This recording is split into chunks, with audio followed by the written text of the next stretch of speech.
Hajde sada da vidimo šta se događa kada se pogreši broj. Dakle, ja radim u prvoj knjizi, sad sam na broju 661, idem novi akt, klauzula overi potpisa, na primjer, fizičko lice, 662, unesem fizičko lice,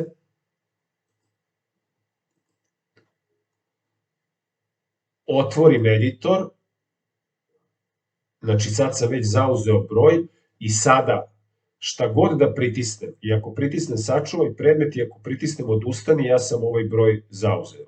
Znači, u slučaju da sam ja sad ovo file print i dao sam stranka stoji ispred, dao sam stranci, sačuvao sam predmet i stranka mi u ovom trenutku kaže ne želi to. Nema da plati bilo šta. Šta ću da uradim? Otvorit ću UOP knjigu, broj 10 i zavešću predmet kao 10. knjiga. Ok.